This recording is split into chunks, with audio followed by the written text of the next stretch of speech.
ഈശോ മിശിഹായിക്ക് സ്തുതിയായിരിക്കട്ടെ. ഈശോ മിശിഹായിൽ സ്നേഹമുള്ള മാതാപിതാക്കളെ, സഹോദരങ്ങളെ, ഈ പ്രഭാതത്തിൽ ദൈവത്തിൻ്റെ സ്നേഹവും അവിടുത്തെ ആനന്ദമായ കരുണയും നമ്മുടെ മേൽ വന്ന് നിറയട്ടെ എന്ന് പ്രാർത്ഥിക്കുന്നു. നമ്മൾ വരങ്ങളെക്കുറിച്ചാണ് ശ്രദ്ധിച്ചുകൊണ്ടിരുന്നത്. അറിവിൻ്റെ വചനത്തെക്കുറിച്ച് ഞാൻ കഴിഞ്ഞ ക്ലാസ്സുകളിൽ പറഞ്ഞിട്ടുണ്ട്. എന്നാൽ അല്പം കൂടി വിശദമായി പറയുവാൻ പരിശുദ്ധാത്മാവ് എന്നെ പ്രേരിപ്പിക്കുന്നു. അറിവിൻ്റെ വചനം ദൈവത്തിൻ്റെ ആത്മാവാണ് നമ്മൾക്ക് നൽകുന്നത്. പല രീതിയിൽ നമുക്കത് ലഭിക്കും. ഒന്ന്, സ്വരം വളരെ പ്രധാനപ്പെട്ടതാണ്. ഒരു ശുശ്രൂഷകൻ തൻ്റെ സഹശുശ്രൂഷകരോടൊപ്പം പ്രാർത്ഥനയിലായിരിക്കുമ്പോൾ എല്ലാവരും തൈലാഭിഷേകം സ്വീകരിച്ച് മുന്നോട്ട് വളരെ സന്തോഷത്തോടെ പോകുമ്പോൾ ഈ ശുശ്രൂഷകൻ അവിടെ ഇരുന്ന സ്ഥലത്ത് നിന്ന് എഴുന്നേറ്റില്ല. കാരണം ദൈവിക ശുശ്രൂഷയ്ക്ക് ഇറങ്ങിത്തിരിക്കുമ്പോൾ ഉണ്ടാകുന്ന ഭവിഷ്യത്തുകളെക്കുറിച്ചും പീഡനങ്ങളെക്കുറിച്ചും അവൻ വ്യക്തമായി മനസ്സിലാക്കിയിരുന്നു. സ്വന്തക്കാരിൽ നിന്നും നാട്ടുകാരിൽ നിന്നും എല്ലാം പീഡനം ഏൽക്കേണ്ടി വരുമെന്നും തൻ്റെ ജീവിതത്തിൽ ഇത്രയേറെ ക്ലേശങ്ങൾ അനുഭവിക്കേണ്ടി വരുമെന്നും അവൻ തിരിച്ചറിഞ്ഞു. കാരണം ഈശോയ്ക്ക് അതാണ് ലഭിക്കുകയുണ്ടായത്. അതുകൊണ്ട് അവൻ ശുശ്രൂഷയ്ക്ക് ഇറങ്ങുവാൻ മടിച്ചു. അപ്പോൾ അവനൊരു സ്വരം കേട്ടു, എനിക്ക് നിന്നെ ആവശ്യമുണ്ട്. ആ സ്വരം കേട്ടപ്പോൾ അവൻ കരയുവാൻ തുടങ്ങി. അവൻ്റെ കരച്ചിൽ അവൻ അടക്കുവാൻ കഴിഞ്ഞില്ല. അവൻ്റെ കണ്ണിൽ നിന്നും ധാരധാരയായ ജലമൊഴുകി. മൂക്കിൽ നിന്ന് പോലും ജലം ഇങ്ങനെ ഒഴുകിക്കൊണ്ടിരുന്നു. അവൻ അഭിഷിക്തരുടെ അടുത്ത് ചെന്ന് അഭിഷേകം സ്വീകരിച്ച് ശക്തമായി ശുശ്രൂഷ ചെയ്തു. അവന് സ്വരമാണ്, എനിക്ക് നിന്നെ ആവശ്യമുണ്ട് എന്നൊരു സ്വരമാണ് അവനെ ശക്തമായി ശുശ്രൂഷയിലേക്ക് നയിക്കപ്പെട്ടത്. പ്രിയ സഹോദരങ്ങളെ, ദൈവത്തിന് സ്വരം നീ കേൾക്കും. പ്രഭാതത്തിൽ എഴുന്നേൽക്കുവാൻ മടിയുള്ളവർ, ദൈവമേ എന്നെ വിളിക്കണമേ എന്ന് പറഞ്ഞ് നീ കടന്നാൽ നീ പറയുന്ന സമയത്ത് തന്നെ ദൈവത്തിൻ്റെ ഒരു സ്വരം നീ കേൾക്കും. ഒരുപക്ഷെ ദൈവമായിരിക്കുന്ന പോലെ നിനക്ക് തോന്നുകയില്ല. ഒരു സഹോദരൻ പറഞ്ഞ് ഞാൻ ഓർക്കുന്നു. അവൻ്റെ പിതാവ് മരിച്ചുപോയി. അവൻ രാവിലെ എഴുന്നേൽക്കുവാൻ അവന് മടിയുണ്ട്. രാവിലെ അവൻ പറഞ്ഞു എന്നെ 3 മണിക്ക് വിളിച്ചെഴുന്നേൽപ്പിക്കണം. അവൻ എഴുന്നേറ്റു. എങ്ങനെയാണ് എഴുന്നേറ്റത്? അവനെ രാത്രിയിൽ വെളുപ്പിനെ 3 മണിക്ക് അവൻ്റെ പിതാവ് വിളിക്കുന്ന ശബ്ദം കേട്ടു. അവൻ്റെ പേര് വിളിച്ചിട്ടാണ് പിതാവ് പറഞ്ഞത്. സാധാരണ രീതിയിൽ പിതാവ് ജീവിച്ചിരുന്നപ്പോൾ പിതാവ് മൂത്രമൊഴിക്കുവാൻ വേണ്ടി ഈ മകനെ വിളിക്കുമായിരുന്നു. പിതാവിനെ കയ്യിൽ പിടിച്ച് പുറത്ത് കൊണ്ടുപോയി മൂത്രമൊഴിപ്പിച്ചിട്ട് തിരിച്ചു കൊണ്ടുവന്ന് കിടത്തുന്ന ഒരു പതിവ് ഈ ശുശ്രൂഷകനുണ്ടായിരുന്നു. പിതാവ് വിളിക്കുന്ന ശബ്ദം കേട്ടവൻ ചാടി എഴുന്നേറ്റത്. അതെ, നിന്നെ വളർത്തിയ പിതാവ് നിന്നെ വിളിച്ച അതേ ശബ്ദത്തോടു കൂടി നിന്റെ സ്വർഗസ്വന പിതാവ് നിന്നെ വിളിച്ചെഴുന്നേൽപ്പിച്ചു. Praise the Lord. അപ്പോൾ സ്വരം ദൈവത്തിൻ്റെ സ്വരമാണോ എന്ന് തിരിച്ചറിയേണ്ടിയിരിക്കുന്നു. ദൈവത്തിൻ്റെ സ്വരമാണോ എന്ന് തിരിച്ചറിയുന്നത് ദൈവവചനത്തിലൂടെ കടന്നു പോകുമ്പോഴാണ്. ദൈവവചനമായി താരതമ്യം ചെയ്യുമ്പോൾ അതുമായി യോജിച്ചു പോകുന്നതുവയായിരിക്കണം. രണ്ടാമത് ദർശനമാണ്. പല ദർശനങ്ങൾ നമ്മൾക്ക് ലഭിക്കും. കണ്ണടച്ചിരിക്കുമ്പോഴും കണ്ണ് തുറന്നിരിക്കുമ്പോഴും ദർശനങ്ങൾ ലഭിക്കാം. കണ്ണടച്ചിരിക്കുമ്പോൾ കിട്ടുന്ന ദർശനങ്ങൾ അതിൻ്റെ അർത്ഥം മനസ്സിലാക്കേണ്ടതായിട്ടുണ്ട്. കണ്ണ് തുറന്നിരിക്കുമ്പോഴും നമുക്ക് ദർശനങ്ങൾ ഉണ്ടാകാം. നമ്മൾ മനുഷ്യമായി കാണുന്ന ദർശനം പോലെയല്ല. ഒരു വസ്തു അവിടെ ഇരിക്കുന്നത് കാണുന്നത്, നമ്മുടെ കണ്ണുകൊണ്ട് കാണുന്നത് നമുക്ക് കിട്ടുന്ന ഒരു ദർശനമാണ്. എന്നാൽ ആ വസ്തുവിലുള്ള അതിൻ്റെ ഉള്ളടക്കം എന്താണെന്ന് ദൈവത്തിൻ്റെ ആത്മാവ് നമുക്ക് വെളിപ്പെടുത്തി തരും. ഹല്ലേലൂയ. മറ്റൊന്നാണ് രുചി. ചില വസ്തുക്കൾ അല്ലെങ്കിൽ നമ്മുടെ നാവിൽ ചില രുചികൾ കടന്നു വരും. അത് നമ്മളുമായി ആത്മീയമായി പങ്കുവെക്കുന്ന വ്യക്തികളെക്കുറിച്ച് ദൈവം നമുക്ക് വെളിപ്പെടുത്തി തരുന്നതാണ്. ഒരുപക്ഷെ കയ്പായിരിക്കാം, ചിലപ്പോൾ മധുരമായിരിക്കാം, മറ്റ് രക്തത്തിൻ്റെ രുചിയായിരിക്കാം. ഇതിനെല്ലാം ഓരോ അർത്ഥങ്ങളുണ്ട്. അത് ആത്മാവ് ആ വ്യക്തിക്ക് കൊടുക്കുന്ന അർത്ഥം മറ്റൊരാൾ ഉപയോഗിക്കാൻ പാടുള്ളതല്ല. കാരണം ആ വ്യക്തിക്ക് മാത്രം കൊടുക്കുന്ന അടയാളമാണ് അത്.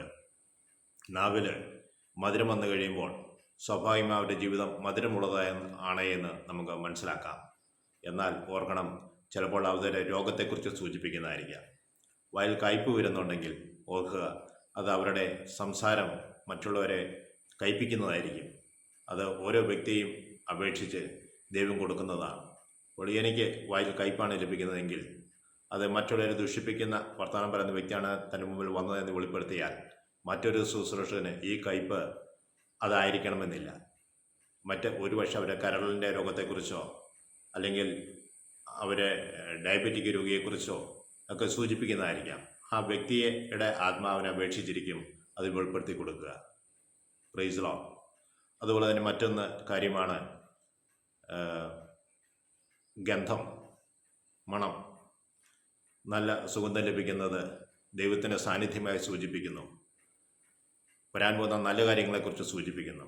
ദുർഗന്ധം ലഭിക്കുന്നത് തിന്മയുടെ അരുവി കടന്നു വരുന്നതായിട്ടും അല്ലെങ്കിൽ നമ്മുടെ ശരീരഭാഗങ്ങളിൽ തിന്മയുടെ രോഗങ്ങളുണ്ടെന്നും ചീഞ്ഞ് നാറുന്ന ചില രോഗങ്ങൾ, ക്യാൻസർ, ട്യൂമർ എന്നുപോലെയുള്ള രോഗങ്ങളുണ്ടെന്നും വെളിപ്പെടുത്തുന്നതാകാം.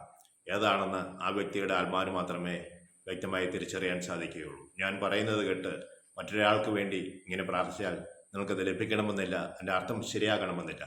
ദൈവത്തിൻ്റെ ആത്മാവ് നിങ്ങൾക്ക് സന്ദേശം തരുന്നുണ്ടെങ്കിൽ ആ സന്ദേശം സ്വീകരിച്ച് അതനുസരിച്ച് ദൈവത്തോട് അടയാളങ്ങൾ ചോദിച്ച് അത് പറയാൻ വേണ്ടി ശ്രദ്ധിക്കണം.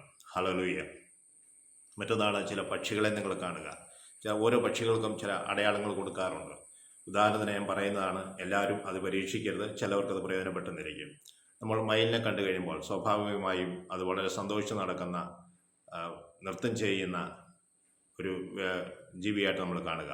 ഇതുപോലെ അവരുടെ ജീവിതത്തിൽ വളരെ സന്തോഷമുണ്ടായിരിക്കും. എന്നാൽ മയിലിൻ്റെ കാല് നോക്കിയാൽ ഏറ്റവും വൃത്തികെട്ടതായിരിക്കും. മറ്റുള്ളവരുടെ മുമ്പിൽ ഭംഗിയായി നടക്കുന്നുണ്ടെങ്കിലും അവർ സ്വകാര്യ ജീവിതത്തിൽ അവൾ വളരെയേറെ പുറകിലാണ് എന്ന് ഒരുപക്ഷെ തിരിച്ചറിയാൻ പറ്റുമായിരിക്കും. ഒരു പൂവൻ കോഴിയെ നിങ്ങൾ കണ്ടു, അത് അഹങ്കാരത്തിൻ്റെ ലക്ഷണമാകാം.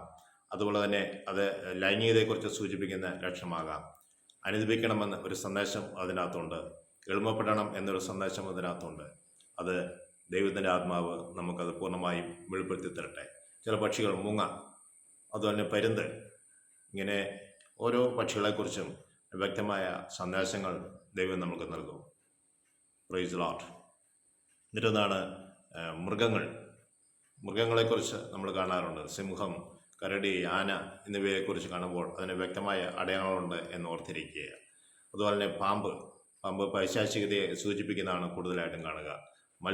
ചില മത്സ്യങ്ങൾ, മലഞ്ഞിൽ എന്ന മത്സ്യത്തെ നമ്മൾ കാണുമ്പോൾ അത് പാമ്പായിട്ടും തോന്നാം, മത്സ്യമായിട്ടും തോന്നാം. എന്ന് പറഞ്ഞാൽ രണ്ടുപേരുടെയും കൂടെ നിൽക്കുന്നത്, നന്മയുടെ കൂടെ നിൽക്കും, തിന്മയുടെ കൂടെ നിൽക്കുവാൻ സാധ്യതയുണ്ട് എന്ന് സൂചിപ്പിക്കുന്നതാകാം.